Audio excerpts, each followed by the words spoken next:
Bonjour à tous et bienvenue dans ce Morning Bull Live. Nous sommes le 7 octobre 2024 et tout va bien. Nous vivons dans une époque, dans un monde merveilleux, dans un marché financier merveilleux. On a toujours dit que finalement les bourses mondiales ou les bourses étaient le reflet de l'économie du pays concerné. Aujourd'hui, on s'en fout complètement. Les bourses font ce qu'elles veulent et l'économie, elle fait ce qu'elle veut aussi de toute façon. Peu importe ce que l'économie va nous produire comme données ou comme chiffres, eh bien, c'est pas grave.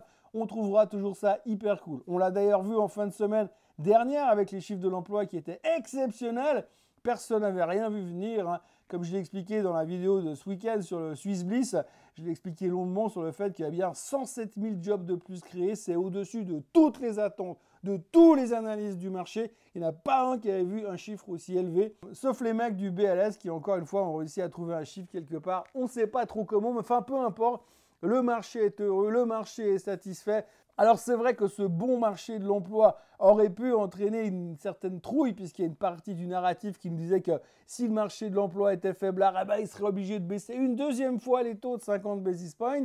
Mais bon, c'est pas grave, on s'en fout. Ce qu'on a retenu dans l'histoire, c'est que finalement, ça veut dire que l'économie cartonne et que rien que le fait d'avoir baissé une fois les taux de 50 BP, tout de suite les employeurs se sont dit « Ah, moi je vais engager tout de suite 1000 personnes juste pour relancer l'économie ».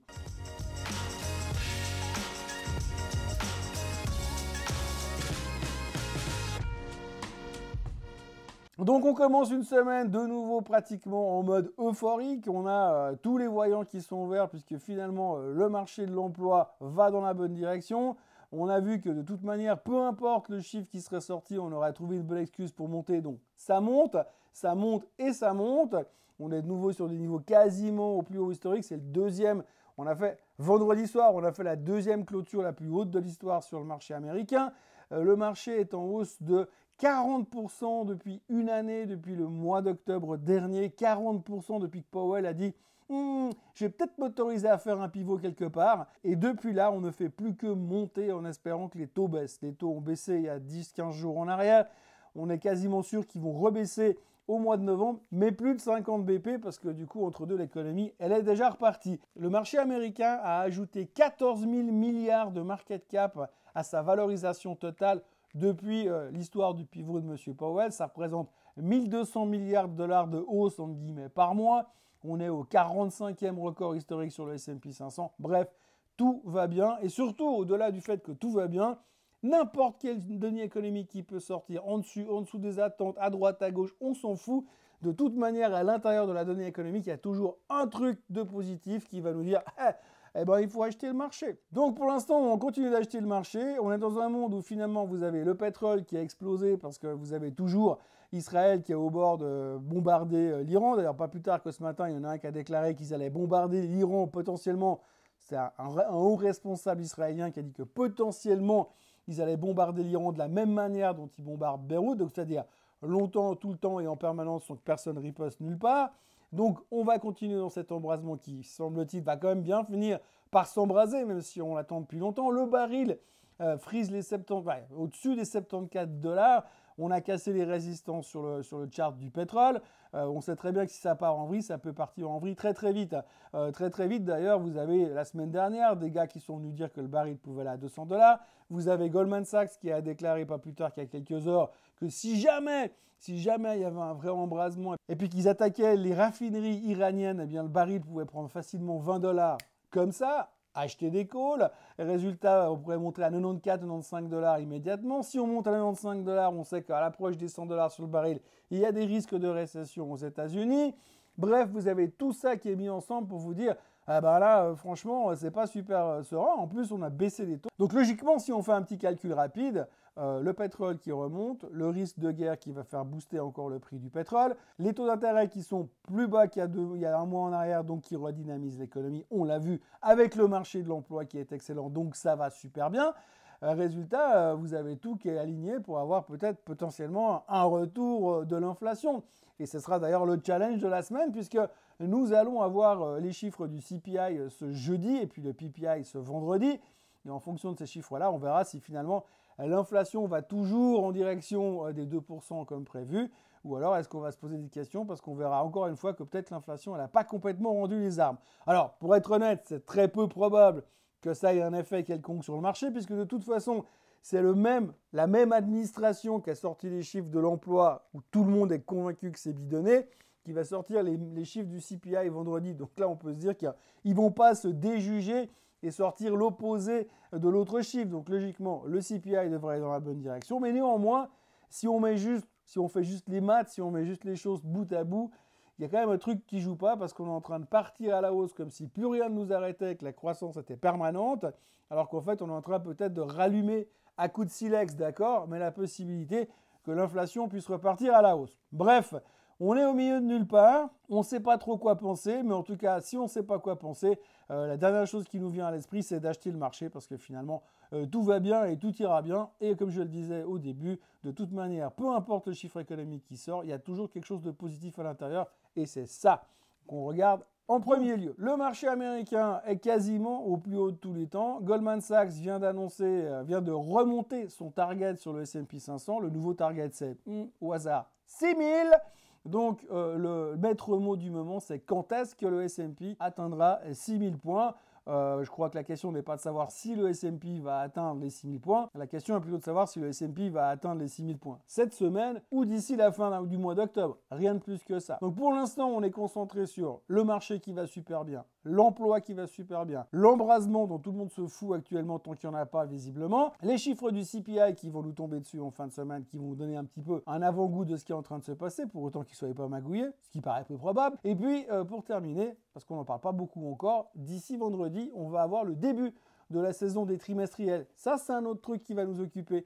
Parce que maintenant, on va voir vraiment le concret, dans le concret, ce que les sociétés ont à nous dire sur leur business. Alors, on va attaquer par les banques, qui n'est pas forcément le secteur le plus sexy, puisque je le rappelle encore une fois, même les banquiers n'arrivent pas à analyser les chiffres des autres banquiers. Donc, de toute façon, c'est le gros Muppet Show opaque. Mais quand même, on va avoir en fin de semaine le début des banques qui vont commencer à publier. Et on aura peut-être d'autres sujets à aborder, que l'inflation, que la baisse des taux, que les jumbo rate cuts et que le fait que l'emploi il est magnifique aux États-Unis parce que tout va bien dans le meilleur des mondes. Donc ça c'est un peu la semaine qui nous attend. Je signale au passage qu'il y a quand même 18 membres de la Fed qui vont parler cette semaine. Donc si vous avez envie d'interpréter des trucs, vous aurez de quoi faire. Et puis autrement, ça commence tout en pente douce. Mais en tout cas, quand vous lisez les médias ce matin, tout le monde est plutôt serein et tout le monde est assez enthousiaste sur la suite des événements. Le marché n'a jamais été aussi sain, le marché n'a jamais été aussi optimiste et le marché n'a jamais aussi eu peu peur de la suite des événements puisqu'a priori, tout devrait bien se passer. On entame la semaine tout en douceur. Il y a un autre truc qui va commencer à nous tomber dessus de plus en plus, c'est les élections américaines. Alors, les élections américaines, ça va devenir un gros morceau, même si de toute façon, on a tous bien compris que peu importe qui sera élu, de toute manière, à la fin, le marché, il montera quand même. Ce qui est assez rigolo, c'est qu'apparemment, selon certains sondages, Trump serait repassé devant Kamala Harris. Il y a des vidéos qui circulent sur Internet. Il y a eu un meeting ce week-end où Kamala Harris a eu son prompteur qui est tombé en panne. Ça a duré 1 minute 30, c'était mythique parce que vous voyez tout simplement que dès qu'elle a plus de prompteur, a plus personne du tout. Et puis de l'autre côté, vous avez eu Trump qui a fait venir un espèce de marsupilami sous forme de Elon Musk qui sautait sur la scène du meeting pour dire oui, votez Trump, votez Trump, votez Trump. On a quand même des fois un peu de la peine à comprendre ce que Musk est en train de faire là-dedans, mais enfin peu importe. Néanmoins, bref, tout ça néanmoins pour dire que vous avez deux campagnes qui sont assez risibles d'un côté comme de l'autre. On va se retrouver avec une élection hyper serrée. On ne saura même pas si le premier soir on pourra savoir qui est réellement élu. Donc on va de nouveau avoir beaucoup de tension parce que la moitié des Américains en ont un tout petit peu marre si c'est l'autre moitié qui gagne. Donc voilà. Et puis pour le reste, il y a tout le côté ouragan qui pèse aussi sur ces élections. C'est apparemment pas très bien géré de la partie des démocrates. Puis maintenant, il y en a un autre qui est en train de se pointer qui pourrait nous refaire encore une fois le paysage de la Floride. Donc ça continue à mettre aussi un peu de tension de ce côté-là. Enfin bref, tout ça pour dire qu'aujourd'hui, on ne parle pas de grand chose d'autre que de marchés qui vont bien, d'emploi qui va bien et de maîtrise de l'inflation. On aura cette semaine à noter, à mettre une pierre importante sur votre bureau, une date importante, un reminder, puisque le 10 octobre, il y a monsieur Musk justement qui va parler devant ses investisseurs, ses actionnaires, pour leur expliquer où en est sa stratégie des robots et des robots taxis, et pour essayer de les convaincre encore une fois un peu plus que Tesla n'est pas qu'une marque de voiture, mais c'est aussi bien d'autres choses. Alors dans la foulée, on a bien évidemment Madame Katie Wood qui vient à chaque fois en profiter pour dire que Tesla va aller à 1250 milliards l'action, plus haut que le Bitcoin pratiquement. Donc on va avoir aussi beaucoup de discussions de ce côté-là. Ça sera assez intéressant parce que là aussi, les médias financiers se disent tous que si Musk venait à décevoir, eh bien ça pourrait mettre pas mal de pression sur le titre parce que les gens en ont un tout petit peu marre d'attendre sur ces histoires de robotaxi sur le long terme. Et d'ailleurs, le patron d'Uber qui a également déclaré que lui, il ne voyait pas trop comment le business des robotaxis pourrait fonctionner, puisque les gens qui ont des voitures n'auraient pas forcément envie d'avoir une voiture qui tournerait au milieu de la ville avec des inconnus dedans pendant toute la journée. Ça, c'est une histoire à rediscuter, mais néanmoins, on l'attendra avec impatience le 10 octobre. Pour faire simple, j'ai quand même l'impression que la fin de semaine sera bien plus intéressante que ce début de semaine où c'est un petit peu du meublage pour l'instant, en attendant toujours cette fameuse riposte de la part des Israéliens. Voilà, aujourd'hui, pas de chiffres forcément très importants ce lundi matin. On commence comme d'habitude tranquillement, petit à petit. Tout le monde digère les chiffres de l'emploi. Et puis, on attaquera la semaine pour de vrai demain. N'oubliez pas non plus que mercredi soir, il y aura les minutes du FOMC meeting. Là aussi, ça nous permettra de voir encore une fois ce que pense Powell, parce qu'on n'avait pas compris la première fois. Et ça nous permettra peut-être d'y voir un peu plus clair sur la suite de la stratégie de la Fed, même si en fonction des chiffres économiques, ça change à peu près tous les 15 minutes. N'oubliez pas de vous abonner à la chaîne Swissquote en français, de liker cette vidéo, de la partager et de me retrouver demain pour un nouveau Morning Bull Live. Entre deux, ce soir, webinaire chez Swissquote. Pour ceux qui veulent, vous pouvez vous connecter gratuitement avec le lien qui est en dessous de cette vidéo. Et ce soir, vous retrouverez Marco Rastaldi et moi-même pour parler structure de portefeuille et pour répondre à vos questions si vous en avez. Voilà, je vous souhaite un très bon début de semaine. J'espère qu'il sera un peu plus motivant que ce qu'on voit pour l'instant dans les médias financiers. Et moi, je vous retrouve demain. Bye bye.